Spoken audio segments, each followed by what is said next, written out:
یا modern language میں condom کا استعمال، ازل عربی میں کہتے ہیں الگ ہو جانے کو، یعنی جب میاں بیوی ازدواجی تعلق قائم کریں ڈسچارج کے وقت وہ الگ ہو جائیں، اس کو کہتے ہیں ازل.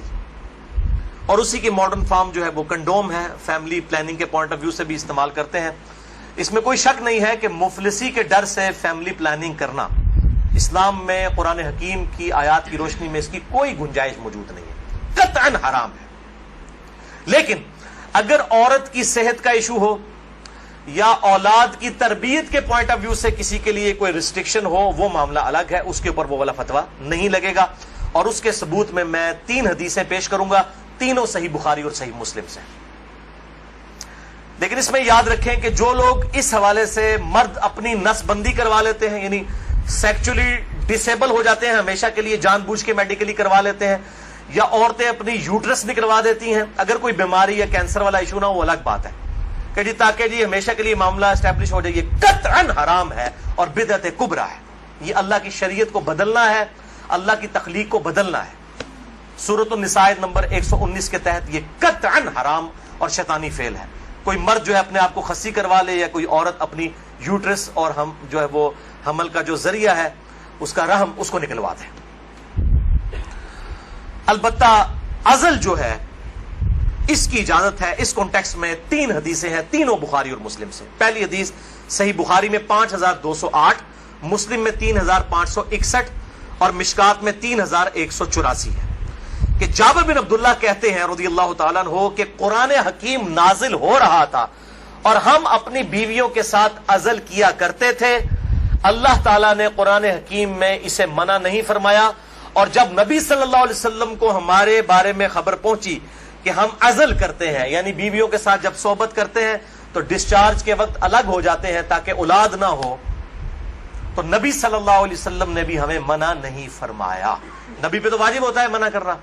اور یہ جابر بن عبداللہ وہ ہیں جو 74 ہجری میں فوت ہوئے ہیں. آپ صلی اللہ علیہ وسلم کے بعد بھی 62 ایئرز تک، 62 سال تک زندہ رہے ہیں، اور بخاری مسلم کی کئی احادیث کے راوی ہیں، اور 7 سب سے زیادہ 7 احادیث روایت کرنے والے صحابہ میں سے یہ ایک ہے، جابر بن عبداللہ انصاری رضی اللہ تعالی عنہ وعلیہ السلام. تو وہ کلیئر کٹ کہہ رہے ہیں نہ قرآن میں اس کی حرمت آئی، نہ نبی صلی اللہ علیہ وسلم نے ہمیں ازل کرنے سے منع کیا. دوسری حدیث بھی بخاری اور مسلم کی متفق علیہ حدیث ہے. بخاری میں 4138، مسلم میں 3544، مشکات میں بھی موجود ہے 3186 کہ صحابہ کہتے ہیں کہ ہم اپنی لونڈیوں کے ساتھ صحبت کیا کرتے تھے اور پھر ہم ازل کر لیا کرتے تھے. تو ہم نے نبی صلی اللہ علیہ وسلم سے عرض کیا کہ ہم اس طریقے سے ازل کرتے ہیں، الگ ہو جاتے ہیں، ہم نہیں چاہتے کہ ہماری لونڈیوں سے اولاد ہو. تو آپ صلی اللہ علیہ وسلم نے فرمایا کہ کیا حرج ہے کہ اگر تم اپنی بیویوں کے ساتھ ازل نہ کرو، کیونکہ جس جان نے دنیا میں آنا ہے قیامت تک کے لیے وہ تو آ کر رہے گی. لیکن آپ نے منع نہیں فرمایا. آپ نے فرمایا جتنے مرضی ہیلے بازی کر لو، جتنے معاملات مرضی کر لو، جس جان نے دنیا میں آنا ہے اس نے آنا ہے. اور وہی اگلی حدیث ہے تیسری صحیح مسلم میں 3556، مشکات میں 3885. ایک صحابی نے عرض کیا کہ ہمیں یہ چیز ناپسند ہے کہ ہماری لونڈیوں سے اولاد ہو.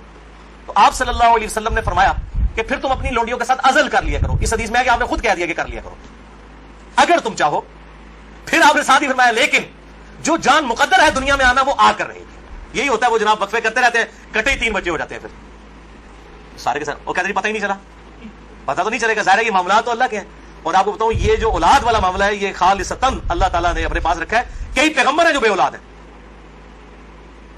اور سورہ شورا کے آخری رکوع میں آیا اللہ تعالیٰ جسے چاہتا ہے بیٹے دیتا ہے، جسے چاہتا ہے بیٹیاں دیتا ہے، جسے چاہتا ہے دونوں دیتا ہے، جسے چاہتا ہے بے اولاد رکھتا ہے. نبی صلی اللہ علیہ وسلم کی ساری بیویاں بے اولاد ہیں سوائے حضرت خدیجہ کے، یا ایک سیدہ ماریہ ہے، ان سے ایک بیٹے ابراہیم پیدا ہوئے وہ بھی فوت ہو گئے. آپ کی ساری اولاد حضرت خدیجہ سے ہے، باقی آپ کی بیویاں جتنی وہ بھی بے اولاد ہیں.